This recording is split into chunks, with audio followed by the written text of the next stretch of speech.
আসসালামু আলাইকুম। ওয়ালাইকুম আসসালাম ম্যাম। কেমন আছো তোমরা?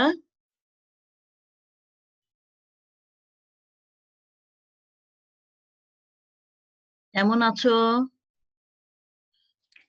আলহামদুলিল্লাহ মিস। আপনি কেমন আছেন?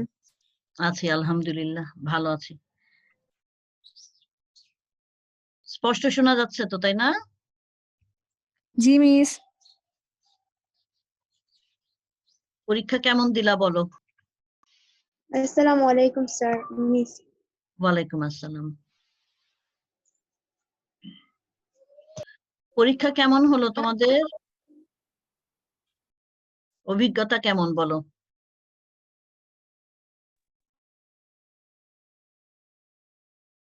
আনমিউট হও দেখি, কথা বলো আমার সাথে আগে। আমরা ক্লাস আরম্ভ করব, কয়েকজন এসে নেক আগে। হ্যাঁ, ম্যাম আসসালামু আলাইকুম। ওয়ালাইকুম আসসালাম। পরীক্ষা কেমন দিলা? কোশ্চেন কেমন ছিল একটু বলো দেখি। কিসের পরীক্ষা মিস? এর পরীক্ষা? আচ্ছা। তোমাদের তো এই সময় পরীক্ষা না, আছে ফার্স্ট ইয়ারের পরীক্ষা ছিল, তাই তো? তার আগের অভিজ্ঞতা যেটা, এর আগের পরীক্ষাটা যে দিলা, সেটা অভিজ্ঞতাটা একটু বলো। কথা বলা হয়নি তোমাদের সাথে এই বিষয়ে, অভিজ্ঞতাটা বলো। অনলাইনে দিলাম। হুম, অনলাইনে যে ইয়ার ফাইনাল এক্সাম দিলাম হ্যাঁ ওটা মিস। হ্যাঁ হ্যাঁ হ্যাঁ, ওটা তো। তারপরে তো আর তেমন কথা হয় নাই তোমাদের, কোশ্চেন নিয়ে একটু কথা ছিল আমার আর কি। তোমরা তো অত অ্যাক্টিভও না, নিজের থেকে কিছু বলো না। আচ্ছা, যাই হোক, একটু বলো দেখি, মানে এইভাবে পরীক্ষা দিতে কেমন লাগে? সামনে তো আবার পরীক্ষা আছে, তাই না?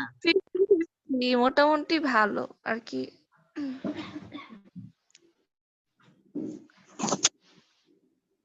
আচ্ছা, সামনে তো একটা মূল্যায়ন করা হবে তোমাদেরকে। হ্যাঁ, তো এই কয়টা দিন কি কাজে লাগালা নাকি পড়াশোনা ছাড়াই ছিলা? বলো দেখি একটু। পড়াশোনা করেছো? জি মিস। হ্যাঁ, তোমাদের অবস্থা তো আসলে আমি বলবো না ভালো, কিন্তু তোমরা না পড়াশোনা করলে, যতটাই আমরা ক্লাস নিই না কেন, তোমরা যদি নিজের থেকে পড়াশোনাটা না করো তাহলে কিন্তু অনেক বেশি পিছায়া যাবা। এমনি তো আমরা ধরো সামনাসামনি হতে পারছি না, আমরা এভাবে করেই ক্লাস নিচ্ছি, তাই না? তো সেই ক্ষেত্রে কিছুটা গ্যাপ তো থেকেই যাবে। তো নিজেরা একটু চেষ্টা করো পড়াশোনাটা আগায় নেওয়ার জন্য। আর আমি আজকে একটু বলি, তোমরা অনেকেই এসছো, তোমরা 21 জন আসছো। একটু বলি যে আমাদের যে সিলেবাসটা, হ্যাঁ, তো সিলেবাসের বেশিরভাগ অংশই আমরা কিন্তু ফার্স্ট ইয়ারে শেষ করেছিলাম, তাই না? কিন্তু সেকেন্ড ইয়ারের জন্য যে অংশটুকু ছিল, সেই ক্ষেত্রে আমরা কিন্তু ক্লাসটা অল্প পেয়েছি।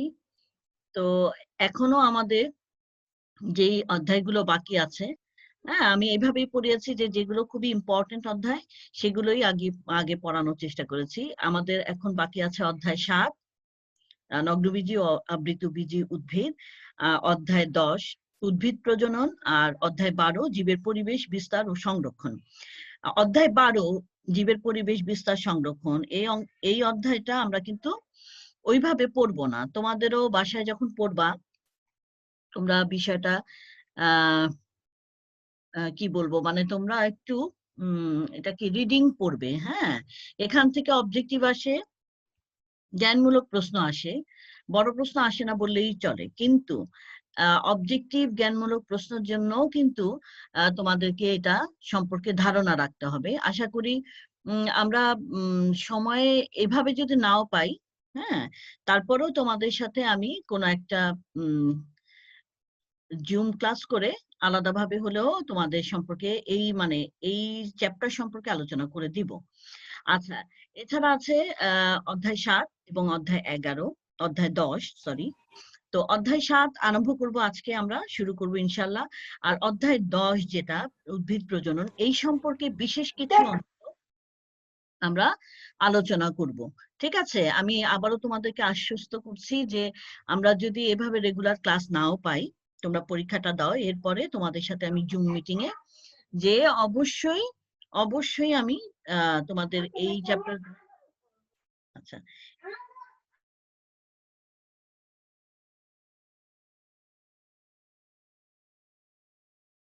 সরি, আচ্ছা আমি যেটা বলছিলাম আর কি, যে তোমাদেরকে আমি পার্সোনালি কিছু সময় নিয়ে হয়তো জুম ক্লাসের মাধ্যমেই আমরা মানে এই টপিক গুলো সম্পর্কে, এই মধ্যবর্তী বা এই অধ্যায় মধ্যবর্তী টপিক কিছু বিশেষ টপিক নিয়ে আলোচনা করব, কেমন? তোমরা যতটুকু পড়াচ্ছি সেইগুলোই আগে পড়তে থাকো, দেখতে থাকো। তো আজকে যেই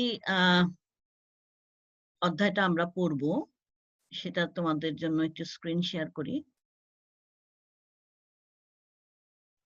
আচ্ছা দেখো তো, দেখতে পাচ্ছ? জি মিস।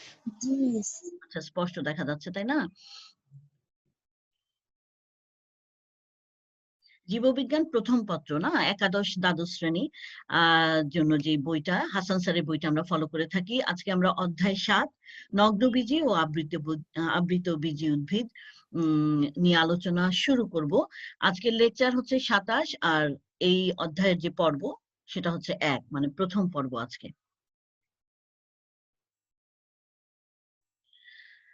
সপ্তম অধ্যায় নগ্নবীজি আর আবৃতবীজি উদ্ভিদ। তোমরা সবাই কিন্তু নগ্নবীজি উদ্ভিদ কি, আবৃতবীজি উদ্ভিদ কি এ সম্পর্কে জানো, মোটামুটি ধারণা আছে। আর এদেরকে ইংরেজিতে বলা হয় জিমনোস্পার্ম, নগ্নবীজিকে বলা হয় জিমনোস্পার্মস, এবং আবৃতবীজি উদ্ভিদকে বলা হয় হচ্ছে অ্যাঞ্জিওস্পার্মস। ঠিক আছে? তো এরপরে আমরা মূল অংশে চলে যাব। আমি আবারও বলে নিচ্ছি যে এখন যেভাবে আমরা পড়বো, আমরা কিন্তু নির্দিষ্ট জায়গা ধরেই আলোচনা করব, এবং যে অংশগুলো থেকে তোমাদের অবজেক্টিভ আসে সেই অংশগুলোকে আমি তোমাদের জন্য উপস্থাপন করব ঠিকই, কিন্তু সেটা নিয়ে বড় ধরনের বা সময় নিয়ে আলোচনা করতে পারবো না, কেমন? তো প্রথমেই আমরা দেখে নিব নগ্নবীজি এবং আবৃতবীজি উদ্ভিদ কি। যদিও তোমরা জানো, তারপরেও আজকে তোমাদেরকে আর জিজ্ঞাসা করছি না, হ্যাঁ, কোয়েশ্চেন করব না, একটু অল্প সময় পড়াতে হবে, তো আমরা একটু মনে করার চেষ্টা করি। নগ্নবীজি উদ্ভিদ হচ্ছে সেই উদ্ভিদগুলো যাদের বীজ নগ্ন অবস্থায় থাকে, নগ্ন বা নেকেড, হ্যাঁ, মানে উন্মুক্ত অবস্থায় থাকে। যাদের বীজ বা যেই উদ্ভিদগুলোর বীজ নগ্ন অবস্থায় থাকে তাদেরকে আমরা বলবো নগ্নবীজি উদ্ভিদ। আসসালামু আলাইকুম। ওয়ালাইকুম আসসালাম। কেন এরা নগ্ন? কারণ এদের উপরে আমরা জানি যে বীজের উপর কিসের আবরণ থাকে? বীজের আবরণটাকে বলি বীজ আবরণ, কিন্তু তার উপর একটা বড় আবরণ দ্বারা বীজটা আবৃত থাকে। সেটা কি বলতে পারবা কেউ? বীজ কেন ঢেকে থাকে? ফলটা। গুড, ফলের অংশ। গুড।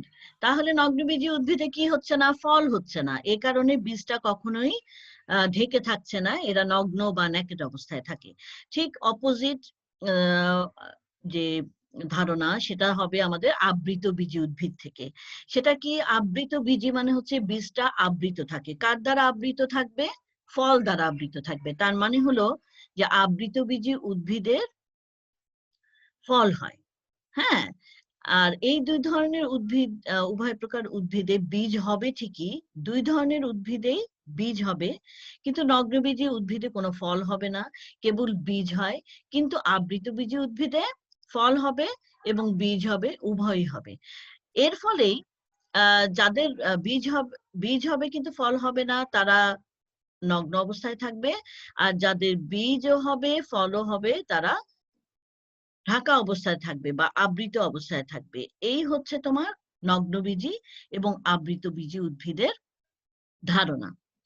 তো ফল হয় না বলে নগ্নবীজি উদ্ভিদের বীজটা বাইরে থেকে আমরা দেখতে পাবো, আর বীজ ফলের ভেতর থাকে বলে আবৃতবীজিকে আমরা কি আবৃতবীজির যে বীজটা হয় সেটা আমরা দেখতে পাবো না।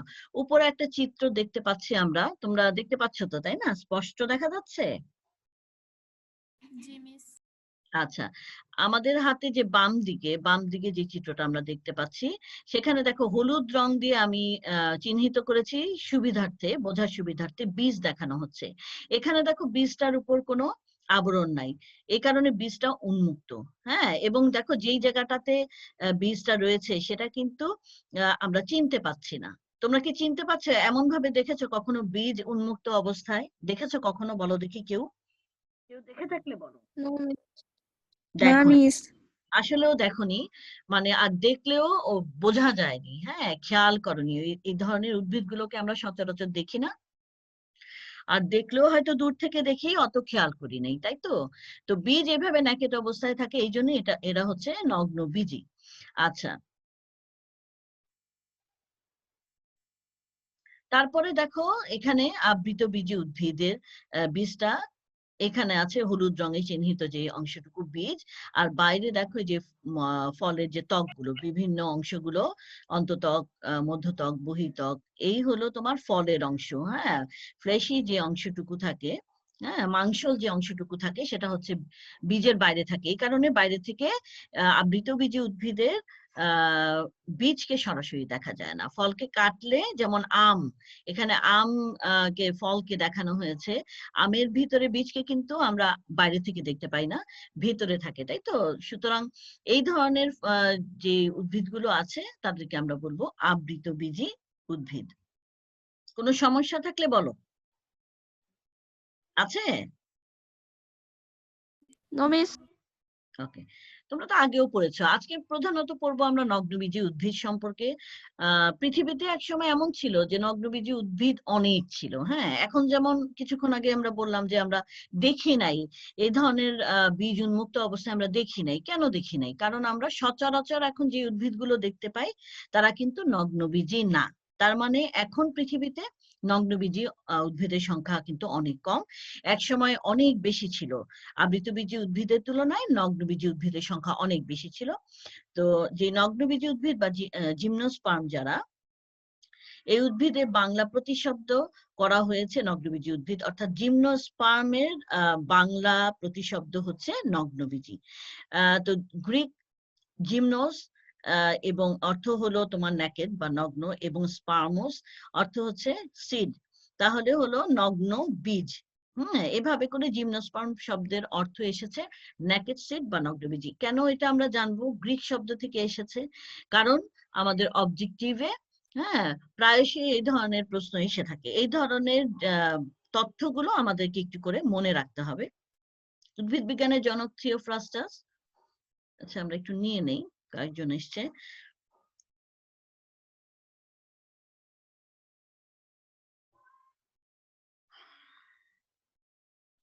থিওফ্রাস্টাস তার ইনকোয়ারি ইনটু প্ল্যান্টস নামক গ্রন্থে সর্বপ্রথম জিমনোস্পার্ম শব্দটি ব্যবহার করেন। এটা একটা আমাদের তথ্য জানার মতো, মনে রাখার মতো। একসময় নগ্নবীজী উদ্ভিদকেও সপুষ্পক উদ্ভিদ বলা হতো, কিন্তু বর্তমানে এটা কিন্তু নগ্নবীজীকে কখনো সপুষ্পক উদ্ভিদ বলা হয় না, কারণ এদের যে স্পোরোফিল, আমরা আজকের ক্লাসে অথবা সামনে ক্লাসে আমরা জানতে পারবো স্পোরোফিল কি। স্পোর যেই অংশে উৎপন্ন হয় তাকেই বলা হচ্ছে স্পোরোফিল।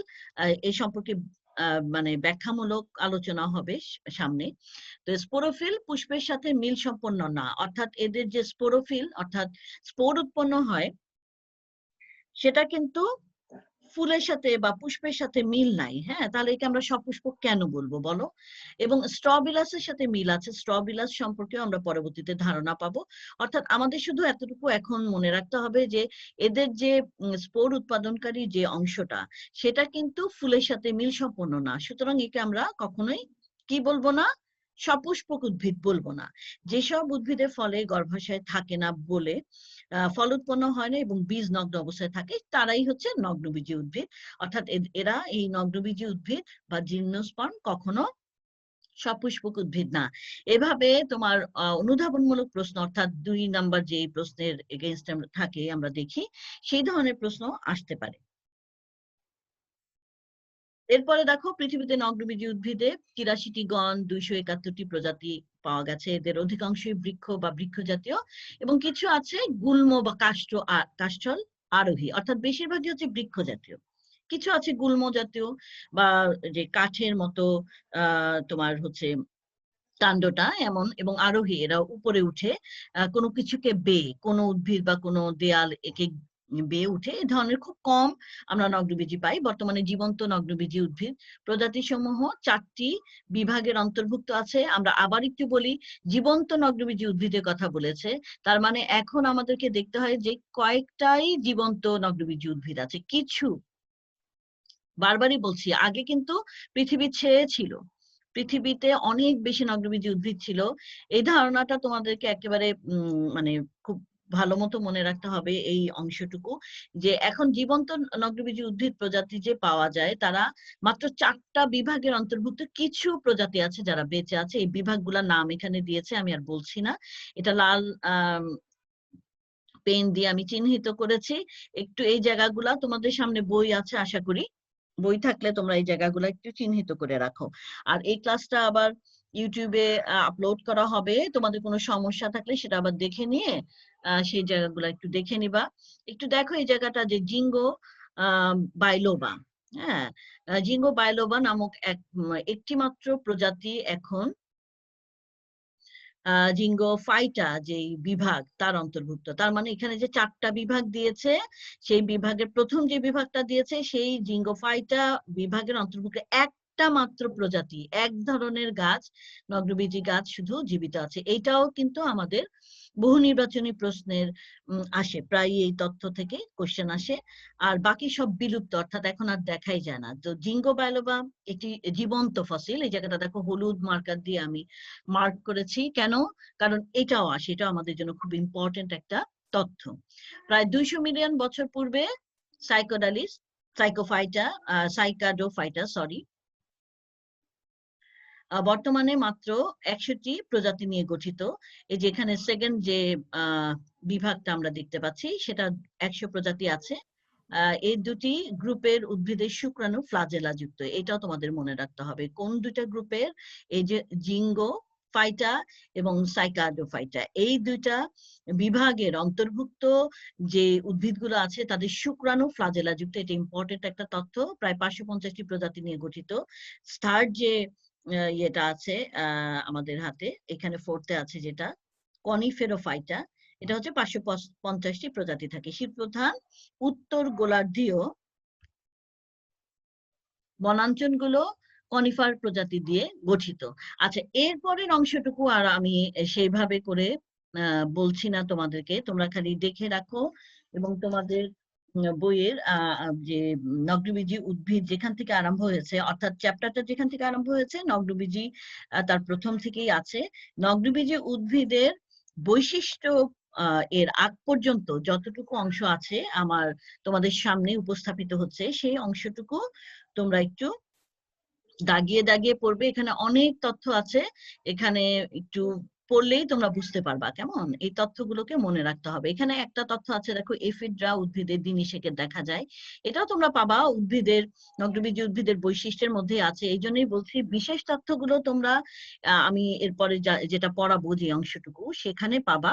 আর এখন যে তথ্যগুলো বা যে অংশটির কথা বললাম যে তোমরা নিজেরা একটু দেখে নিবা, সেই অংশটুকু নিজেরাই দেখো এবং দাগিয়ে একটু কিছু জিনিস মনে রাখার চেষ্টা করবা।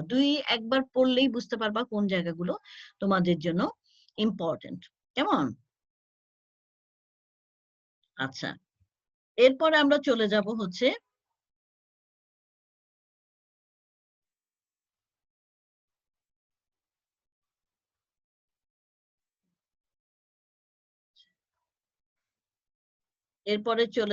আমরা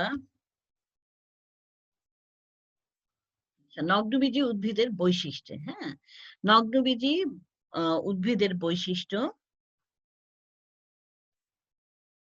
এখন দেখতে পাচ্ছ তো না তোমরা? জি মিস। আচ্ছা, একটু দেখো যে নগ্নবীজি উদ্ভিদের বৈশিষ্ট্যের মধ্যে আমি এখানে ভাগ করে নিয়েছি। 11টা টোটাল বৈশিষ্ট্য এখানে দেওয়া আছে, আমরা একটু দেখবো সেগুলো। এটা খুবই ইম্পর্টেন্ট, আমাদের জানতেই হবে এই বিষয়গুলো, বিভিন্ন ধরনের প্রশ্ন এগুলো থেকে আসে। দেখো একটু বুঝতেও হবে। কেমন? প্রথম বৈশিষ্ট্য যেটা দেয়া আছে দেখো, উদ্ভিদ বহু বর্ষজীবী, এটা অনেক দিন বাঁচে। এই উদ্ভিদ চিরসবুজ, সবসময় গ্রিন থাকে, পাতা সহজে পুরোপুরি ঝরে যায় না। স্পোরোফাইট, যে এটা হচ্ছে স্পোরোফাইট যে উদ্ভিদটা সেটা অসম রেণু প্রসূত। এর মানে হচ্ছে হেটারোস্পোরাস ইংরেজিতে বলা হয়। অর্থাৎ রেণু যে উৎপন্ন হয় বা স্পোর উৎপন্ন হয় সেই রেণুগুলো দুই রকম হবে বা একই রকম হবে না। অর্থাৎ মাইক্রোস্পোর এবং মেগাস্পোর, অর্থাৎ পুং এবং স্ত্রী লিঙ্গধর উদ্ভিদের মধ্যে তৈরি হবে হচ্ছে তোমার হচ্ছে দুই ধরনের স্পোর। দুই ধরনের স্পোর উৎপন্ন হয় এবং দুই ধরনের উদ্ভিদে এই দুই ধরনের স্পোর উৎপন্ন হয়। সেটা হচ্ছে মাইক্রোস্পোর উৎপন্ন হয় পুং উদ্ভিদে এবং মেগাস্পোর উৎপন্ন হবে স্ত্রী লিঙ্গধর উদ্ভিদে। আচ্ছা, এই উদ্ভিদগুলোতে দুই ধরনের জনন আর দুই ধরনের যৌনক্রমের মধ্যে দুই ধরনের তোমার উদ্ভিদ দেখা যায়। একটা হচ্ছে স্পোরোফাইটিক উদ্ভিদ আর একটা হচ্ছে গ্যামেটোফাইটিক উদ্ভিদ।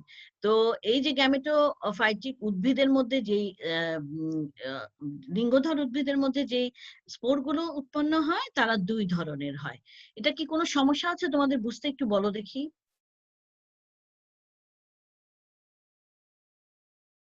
আবার একটু বলেন।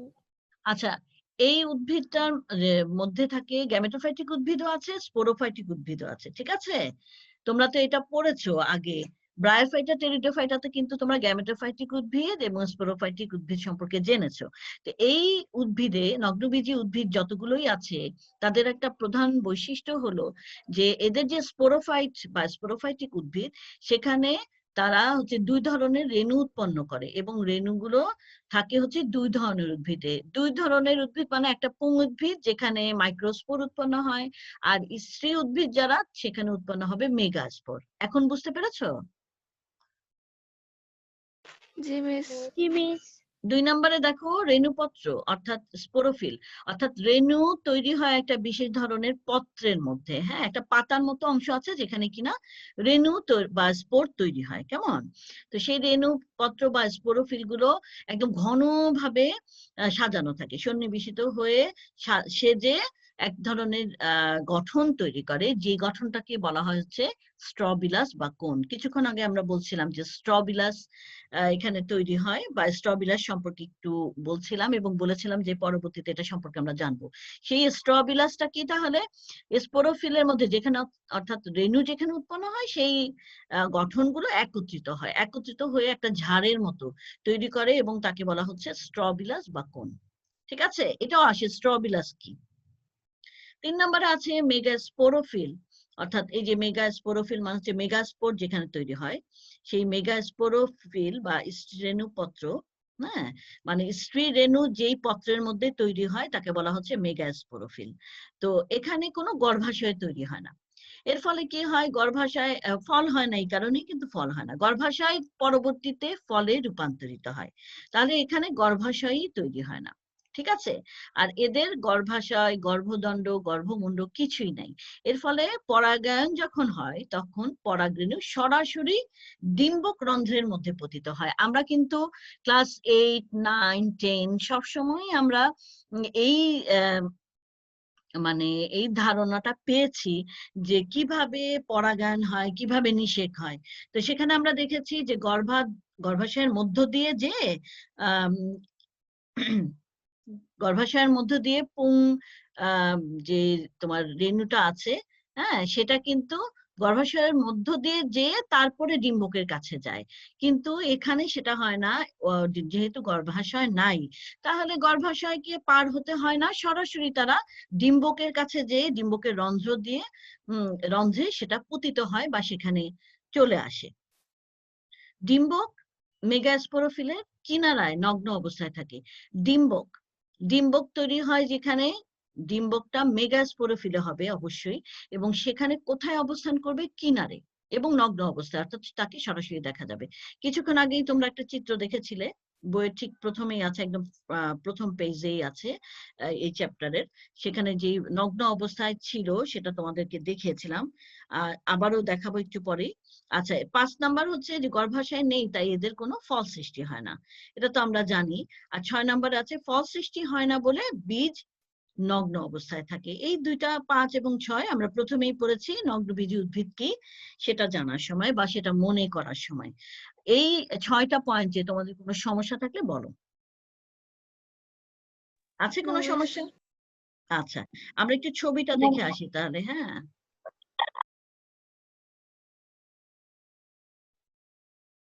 এই যে এই ছবিটা দেখো, এই যে মেগাস্পোরোফিলের মধ্যে এই দেখো বীজটা কোথায় থাকে, একেবারে নগ্ন অবস্থায় কিনারে আছে না, এটা হচ্ছে স্পোরোফিল। স্পোরোফিলের একদিকে বীজটা আছে, এটাই বলছিল যে মেগাস্পোরোফিলের এক কিনারে তোমার উন্মুক্ত অবস্থায় ডিম্বকটা থাকে। আচ্ছা, এরপরে যে অংশটা দেখো 7 নম্বরে, নগ্নবীজী উদ্ভিদে দ্বিনিষেক ঘটে না। আমরা যে নিষেক চ্যাপ্টারে বা আমরা প্রজনন চ্যাপ্টারে আমরা কিন্তু পড়েছিলাম, 8-এও পড়েছি, 9-10-এও পড়েছি যে তোমার দ্বিনিষেক ঘটে। আসলে আমরা যেই উদ্ভিদ নিয়ে আলোচনা করেছিলাম, নিষেকটা অথবা মনে করো প্রজনন সম্পর্কে যা জেনেছি, আমরা কিন্তু আসলে আবৃতবীজী উদ্ভিদের প্রজনন সম্পর্কে জেনেছি।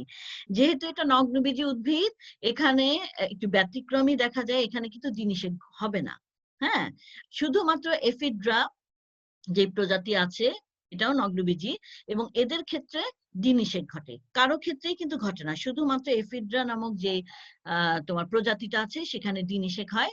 তাই মানে দ্বিনিষেক হয় না দেখে শ্বাস বা এন্ডোস্পার্ম হয় হ্যাপ্লয়েড। আমরা জানি আবৃতবীজী উদ্ভিদ যারা, তাদের শ্বাস বা এন্ডোস্পার্ম হচ্ছে ট্রিপল এক্স। হ্যাঁ, মানে থ্রাইস এন, হ্যাঁ থ্রাইসেন, থ্রাইসেন বা তিনটা তিন প্রস্থ ক্রোমোজোম সেখানে থাকবে।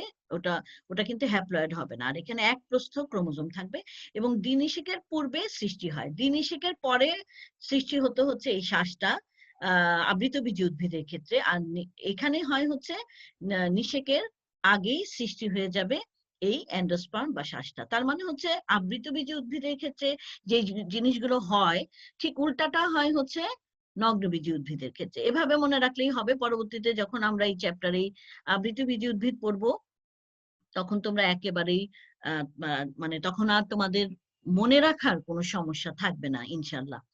8 নাম্বার হচ্ছে জাইলেম টিস্যুতে সত্যিকারের ভ্যাসেল কোষ থাকে না। ভ্যাসেল কোষ কিন্তু জাইলেমের মধ্যে থাকবেই, তাই না? উন্নত উদ্ভিদে, অর্থাৎ তোমার আবৃতবীজী উদ্ভিদে থাকে। কিন্তু যেহেতু নগ্নবীজী উদ্ভিদ হচ্ছে অনুন্নত, এটা তোমাদের মনে রাখতে হবে, এরা হচ্ছে আবৃতবীজী থেকে নগ্নবীজী উদ্ভিদ হচ্ছে অনেক অনুন্নত। এই কারণে এদের কিন্তু সত্যিকারের ভ্যাসেল থাকে না। এই ধরনের যে বা উপরে যে ক্যারেক্টার গুলো বা বৈশিষ্ট্যগুলো তোমরা দেখলে, এই বৈশিষ্ট্যগুলো সবই হচ্ছে তোমার প্রাথমিক ধরনের বৈশিষ্ট্য, তার মানে হচ্ছে আদি বৈশিষ্ট্য। আর আমরা যেগুলো পড়ে এসছি এতদিন, হ্যাঁ, উদ্ভিদ সম্পর্কে, সেটা আমরা পড়েছি উন্নত বৈশিষ্ট্য, এবং সেটা হচ্ছে আবৃতবীজী উদ্ভিদের ক্ষেত্রে আমরা সেগুলো পড়েছিলাম। তাহলে এখানে ব্যতিক্রম দেখতে পাচ্ছি যে এখানে কোনো সত্যিকারের ভ্যাসেল থাকে না। এখানে একটা ব্যতিক্রমধর্মী নগ্নবীজীকে দেখানো হয়েছে, যার নাম হচ্ছে নিটাম। এই যে হলুদ রঙে চিহ্নিত যে অংশগুলো, এটা কিন্তু মনে রাখতে হবে যে নিচের কোন কোন নগ্নবীজী উদ্ভিদে, হ্যাঁ, মনে করো যে সত্যিকারের ভেসেল থাকে, তাহলে আমরা সেখানে উত্তর দিব যে নিটাম, তাই না? এবং ফ্লোয়েম টিস্যুতে সঙ্গী কোষও থাকে না। তাহলে আমরা নর্মালি জানি ফ্লোয়েমে সঙ্গী কোষ থাকে, জাইলেমে ভ্যাসেল থাকে, কিন্তু নগ্নবীজী উদ্ভিদের ক্ষেত্রে এই দুইটাই কিন্তু উপস্থিত থাকে না। এখানে নগ্নবীজী উদ্ভিদের সবাই হচ্ছে বায়ু পরাগী। হ্যাঁ, এখানে কোনো প্রাণী পরাগী, পানি পরাগী বা অন্যান্য ধরনের পরাগী মানে দেখা যায় না উদ্ভিদ। এখানে সবাই হচ্ছে বায়ু পরাগী। 10 নম্বর আছে দেখো, জীবন চক্রে অসম আকৃতির জনুক্রম বিদ্যমান, হেটারোমরফিক জনুক্রম বিদ্যমান। এটা আমরা পড়েছিলাম হচ্ছে ফার্ন যখন পড়েছিলাম তখন, তাই না? সেটা পড়েছিলাম হচ্ছে, তোমাদের মনে নাই, ঠিক এর আগেই আমরা পড়েছি সেই চ্যাপ্টারটা। হ্যাঁ, অর্থাৎ ব্রায়োফাইটা, টেরিডোফাইটা, টেরিডোফাইটাতে দেখেছিলাম যে অসম আকৃতির বা হেটারোমরফিক জনুক্রম ছিল। এখানেও অসম আকৃতির বা হেটারোমরফিক জনুক্রম বিদ্যমান। সাধারণত আর্কিগোনিয়া সৃষ্টি হয়। আমরা এই সম্পর্কেও জানবো। আর্কিগোনিয়া সম্পর্কে জেনেছি, আগেও জেনেছি। আর্কিগোনিয়া হচ্ছে তোমার যেখানে কিনা স্ত্রী রেণু উৎপন্ন হয়, তাই না? সেই অংশটাকে আর্কিগোনিয়া বলে। আচ্ছা, এই হচ্ছে। আচ্ছা, তোমাদের যদি কিছু বলার থাকে মিউট হও, কারো বাসায় কথা হচ্ছে, মিউট করো। আর যদি কারো কোনো সমস্যা থাকে 11 নম্বর পয়েন্ট পর্যন্ত, তাহলে একটু বলো, না হলে আমরা সামনের দিকে এগিয়ে যাব। আমাদের হাতে খুব কম সময় আছে। কোনো সমস্যা আছে কি? এটা কিন্তু বইয়ের মধ্যে যেভাবে দেয়া আছে সেভাবেই আমি তোমাদের সামনে উপস্থাপন করলাম। কেননা এখানে আর সাজিয়ে লেখার কিচ্ছু নাই। এখানে 11 টা পয়েন্ট একদম সুন্দরভাবে সাজানো আছে। ঠিক আছে? কোনো সমস্যা আছে? সরি। কোনো নো সমস্যা? মিস। আচ্ছা, তাহলে আরেকটু আগাবো আমরা। আর তোমরা এখন চ্যাট বক্সে যেয়ে তোমাদের রোলগুলো একটু লিখে দাও। ঠিক আছে? রোলগুলো করো। আমি পরে দেখে নেব। সবাই শুনতে পেয়েছো আমার কথা? চ্যাট বক্সে যেয়ে নিজের রোলটা লিখো। আমরা হ্যাঁ, আমরা এখন সাইকাস একটা উদ্ভিদ সম্পর্কে জানবো। এটা কি আদর্শ উদ্ভিদ হিসেবে আমাদের বইগুলোতে সাধারণত আলোচনা করা হয়ে থাকে। আমরাও পড়বো হচ্ছে সাইকাস সম্পর্কে। হ্যাঁ, জেনাস সাইকাস। এই উদ্ভিদটা তোমরা চেনো। এই উদ্ভিদটা তোমরা হয়তো অনেকেই দেখেছো। এটা একটা শোভা বর্ধনকারী উদ্ভিদ হিসেবে বাংলাদেশের রাস্তায় রাস্তায় এটা দেখা যায়। তারপরে ঢাকা ইউনিভার্সিটিতে যে উদ্ভিদ বিজ্ঞান বিভাগের সামনে একটা বাগান আছে, একটু দূরেই, মানে মুখোমুখি আছে সেটা। সেই বাগানেও কিন্তু এটা আছে। আবার তোমার কার্জন হলের ভিতরেও আছে এটা। আর এখন অনেক জায়গায় দেখা যায়। কেমন? তো তোমরা দেখেছো কিনা কেউ বলো দেখি। আবার আমাদের বুয়েট ক্যাম্পাসেও কিন্তু আছে। আমাদের পিছনেই পিছনে যে দরজাটা আছে না আমাদের স্কুলের বা কলেজের, যে পিছনে যে দরজাটা আছে, সেই দরজা দিয়ে বের হলেই ডান দিকে গেলে আমরা কিন্তু এই উদ্ভিদটাকে দেখতে পাবো। এবং বেশ অনেক দিন বয়স্ক, মানে বেশ বয়স্ক একটা উদ্ভিদে আছে, আমার ধারণা ওটার বয়স আছে। তো এটা একটু দেখবা। আর যদি তোমরা কেউ না দেখে থাকো তাহলে একটু খেয়াল করবা এখন রাস্তাঘাটে। হ্যাঁ, আর যদি আল্লাহ ছোট রহমতে। গাছের মতো। সরি। মিস, এটা কি ছোট সাইজের খেজুর গাছের মতো? হ্যাঁ হ্যাঁ হ্যাঁ, ছোট সাইজের খেজুর গাছের মতো। গুড। তার মানে কি তুমি দেখেছো নাকি? বলো দেখি। হ্যাঁ, তুই একবার চোখে পড়ছে। হ্যাঁ, একটু খেয়াল করলেই দেখবা, এখন দেখা যায়, আগে দেখা যেত না। আচ্ছা, এদের স্বভাব আবাসভূমি সম্পর্কে একটু জানি। আমাদের হাতে অল্প সময় আছে, তারপর অনেকখানি পড়তে পারবো। স্বভাব আবাসভূমি সাইকাস বহু বর্ষজীবী নগ্নবীজী উদ্ভিদ। সাধারণত পাহাড়ের উপর শুষ্ক স্থানে এরা জন্মে। এটা সাধারণত, হ্যাঁ, ন্যাচারালি জন্মে এখানে। অবশ্য সমতল ভূমিতে চাষ করলেও এরা বেশ বৃদ্ধি লাভ করে, যেমন আমরা দেখে থাকি যে জায়গাগুলোতে সেখানে চাষ করা হয়, ন্যাচারালি হয় না। উষ্ণ এবং আর্দ্র আবহাওয়া এদের বৃদ্ধির জন্য ভালো। আমাদের তো উষ্ণ আর্দ্র আবহাওয়ায় আহ আমাদের এখানে এই কারণেই কিন্তু জন্মানো সম্ভব, তাই না? আচ্ছা, এরপরে দেখো ভৌগোলিক বিস্তার কোথায় কোথায় পাওয়া যায়। পৃথিবীর উষ্ণ এবং উপ উষ্ণমণ্ডলীয় বা সাবট্রপিক্যাল যেগুলো এলাকা আছে, সাইকাস উদ্ভিদের বিস্তার লক্ষ্য করা যায়। উদাহরণ আছে দেখো, অস্ট্রেলিয়া, চীন, জাপান, ভারত, বাংলাদেশের সাইকাস উদ্ভিদ জন্মে থাকে, এবং বাংলাদেশের চট্টগ্রামের পাহাড়ি অঞ্চলে। চট্টগ্রামের পাহাড়ি অঞ্চলে সাইকাস পেকটিনাটা একটা প্রজাতি। এটা প্রাকৃতিক পরিবেশে জন্মে। আর শেরপুরে গজনি বনাঞ্চলে দেখা যায়। এছাড়া সাইকাসের অন্য দুটি প্রজাতির কথা বলেছে, সার্সিনালিস এবং রেভুলাটা। বাংলাদেশের বিভিন্ন বাগানে অলংকারিক উদ্ভিদ বা আমরা সৌন্দর্য বর্ধনের জন্য যে উদ্ভিদগুলো লাগাই সেই হিসেবে এটাকে লাগানো হয়।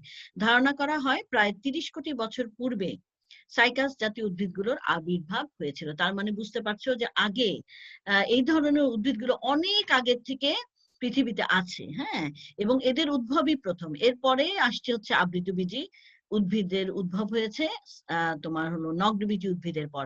আচ্ছা, তোমাদের সুবিধার জন্য এই জায়গাটা একটু রেখেছি। এই চ্যাপ্টারে 177 নাম্বার পেজে বা আশেপাশে অনেকের তোমার হচ্ছে মুদ্রণ যেই সালে, সেই সালের কারণে ব্যতিক্রম হয় তোমার পৃষ্ঠা নাম্বার। তো এই যে 177 নম্বর পৃষ্ঠার আশপাশেই এটা আছে, একটু দেখে নিবার কি তোমরা। সামনে বই আছে তোমাদের অনেকেরই নাকি নাই বলো দেখি। জি মিস, আছে। আচ্ছা, তারপরে আমরা আসলে একদম সময় নেই হাতে, তো আমরা একটুই করি। এই জায়গাটা একটু দেখে শেষ করে যাই। আর গঠন বৈশিষ্ট্য বলছে যে অন্যান্য বীজযুক্ত উদ্ভিদের মতো সাইকাস উদ্ভিদ স্পোরোফাইটিক, অর্থাৎ এর প্রধান দেহটা হচ্ছে স্পোরোফাইটিক। স্পোরোফাইটটি মূল কাণ্ড পাতায় বিভক্ত, এবং তোমরা দেখতেই পাচ্ছ মূলের অংশ দেখা যাচ্ছে না, কিন্তু কাণ্ড পাতা দেখতে পাচ্ছ। এটি খাড়া, হ্যাঁ, বেশ দাঁড়ানো থাকে, সাধারণত অশাখো। এদের শাখা প্রশাখা দেখা যায় না। স্থূল এবং বেলনাকার, সিলিন্ডারের মতো। দেখো এটা কিন্তু বেশ মোটা ধরনের, হ্যাঁ, বেলুনের মতো। এবং কাণ্ডগাত্র স্থায়ী পত্রমূল দিয়ে আচ্ছাদিত। দেখবা যে এখানে দেখা যাচ্ছে স্কার, এখানে পাতা যদি ঝরে যায় তাহলে সেই জায়গাটা একটা তোমার দাগ থেকে যায়। এটা হচ্ছে তোমার হচ্ছে পত্রমূল তো থাকবেই, এবং এবং যদি পড়ে যায় পাতাটা তাহলে কিন্তু সেই জায়গাটা একটা দাগ থেকে যাবে। এটা 8 থেকে 14 ফুট পর্যন্ত উঁচু হয়। কোন কোন প্রজাতিতে যেমন মেডিয়া, হ্যাঁ, সাইকাস মিডিয়া আরো উঁচু হতে পারে, সাধারণত শাখাহীন। তবে শীর্ষ মুকুল ভেঙে গেলে, এখানে যদি কোনো কারণে এই জায়গাটা ভেঙে যায় তাহলে পাশ থেকে শাখা বের হয়। তো পাতা কাণ্ডের অগ্রভাগে মুকুটের মতো একসাথে থাকে, দেখো পাতাগুলো একসাথে আছে। প্রতিটা পত্র হচ্ছে পক্ষল যৌগিক। পক্ষল যৌগিক সম্পর্কে তোমরা পড়েছো আগেও, আমরা এই নিয়েও আলোচনা করব পরে যদি সময় পাই ইনশাল্লাহ। কাণ্ডের মাথায় যৌগপত্রগুলো সর্পিলাকারে সাজানো, দেখো কাণ্ডের মাথায় সর্পিলাকারে একটার পর একটা এমন ভাবে সাজানো থাকে মনে হচ্ছে যে সাপ প্যাঁচ খেয়ে আছে, সেভাবে এরা সাজানো। আর কচি পাতা ফার্নের ন্যায় মুকুলিত কুণ্ডলিত মুকুল পত্র বিন্যাস দেখা যায়। আমরা পড়েছিলাম ফার্নের ক্ষেত্রে সার্সিনেট ভার্নেশন, সেটা এখানেও দেখা যায়। এবং সাইকাস উদ্ভিদের যৌগপত্র বা পর্ণপত্র ছাড়াও আরো পত্র আছে, সেই সম্পর্কে আমরা ধারণা নিব। তবে আজকে এই পর্যন্তই রাখবো। হ্যাঁ, তোমরা এইখান থেকে মেইনলি ওই অংশটুকু দেখবা অবজেক্টিভের জন্য, আর এখানে পরবর্তীতে দেখবা হচ্ছে সাইকাস উদ্ভিদের বা নগ্নবীজী উদ্ভিদের বৈশিষ্ট্য সমূহ। কোনো সমস্যা থাকলে বলো, আমি স্ক্রিন শেয়ার অফ করে দিব এখন। যৌগপত্র কাকে বলে ম্যাম? হ্যাঁ, যৌগপত্র হচ্ছে একক পত্র না, একক না।